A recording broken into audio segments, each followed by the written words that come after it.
Assalamualaikum warahmatullahi wabarakatuh. Kami dari kelompok 6 akan mempresentasikan drama kerjasama antara Indonesia dengan Belanda. Sebelum itu, perkenalkan nama saya Rafael Sumartiko, absen 29. Saya Nur Aidilka, absen 25. Saya Fana Juliusma, absen 8. Saya Najwa Raisya. Saya Olga Azharahman, absen 27. Baik, selamat menyaksikan. Selamat pagi pemirsa, saya Rafika Dwi dari Media Indonesia dan rekan saya. Dan saya Evania Juliusman dari Media Belanda. Oke, jadi hari ini di Istana Merdeka pemerintah Belanda dan Indonesia akan menjalin kerjasama pertama mereka di bidang kemaritiman. Kerjasama ini diharapkan dapat meningkatkan potensi kelautan Indonesia. Seperti yang kita ketahui, Indonesia adalah negara kepulauan dengan luas wilayah laut sekitar 5,8 juta kilometer persegi. Jika kerjasama ini berhasil, tentu bisa memberikan peluang besar bagi sektor ekonomi, perdagangan, dan investasi. Nah, dan bagi Belanda, kerjasama ini bukan hanya soal investasi dan akses ke pasar maritim yang lebih luas, tetapi juga peluang memperkuat hubungan diplomatik antar negara. Benar sekali, kedua negara bisa mendapatkan manfaat yang sama.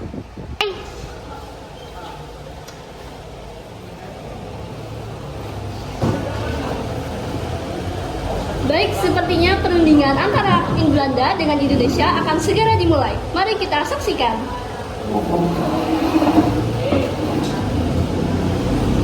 Terima kasih atas kesempatan yang diberikan. Belanda selalu mengagumi potensi kelautan Indonesia. Dengan pengalaman kami dalam bidang maritim dan inovasi kelautan, kami berharap dapat berkontribusi dan meningkatkan efisiensi dalam keberlanjutan sektor ini. Kami percaya bahwa dengan berbagi teknologi dan sumber daya, kita dapat menciptakan peluang besar bagi industri maritim Indonesia. Setuju. Maka dari itu, mari kita mulai pembahasan mengenai kerjasama ini secara lebih mendalam. Kami ingin meningkatkan industri perkapalan dalam negeri dengan teknologi Belanda. Kami bisa berbagi teknologi kapal ramah lingkungan yang lebih efisien dalam penggunaan bahan bakar. Selain itu, dengan kerjasama ini, perusahaan maritim Belanda juga dapat memperluas pasar dan berinvestasi di sektor kelautan Indonesia. Lalu, bagaimana dengan navigasi? Kami butuh sistem yang lebih modern untuk meningkatkan keamanan pelayaran. Kami memiliki sistem berbasis AI yang dapat membantu meningkatkan efisiensi pelayaran dan keamanan kapal. Ini tidak hanya menguntungkan Indonesia, tetapi juga membuka peluang bagi perusahaan teknologi Belanda untuk bekerjasama dengan industri maritim Indonesia.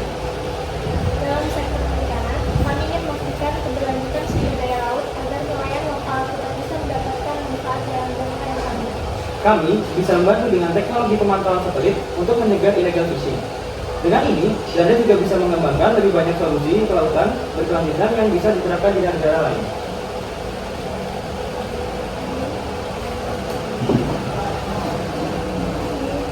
Terima kasih ya. Bersama ini terus berlanjut. Ibu Nada, bagaimana kerjasama ini bisa berdampak bagi nelayan lokal? Kami akan memberi pelatihan kepada para nelayan agar mereka bisa memanfaatkan teknologi baru, meningkatkan hasil tangkapan serta mengelola sumber daya alam yang berkelanjutan. Lalu Mr. Hans, bagaimana Belanda melihat masa depan kemitraan ini?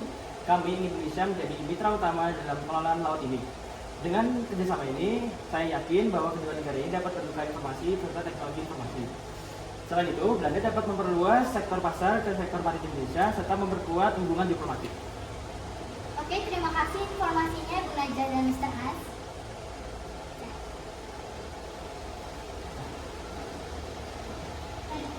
Baik pemirsa, saya Eva dari Media Belanda melaporkan langsung dari Istana Merdeka. Dan saya Rafika dari Media Indonesia melaporkan langsung dari Istana Merdeka. Kami pamit undur diri. Terima kasih telah menyaksikan laporan kami. Sampai jumpa di liputan berikutnya. See you again.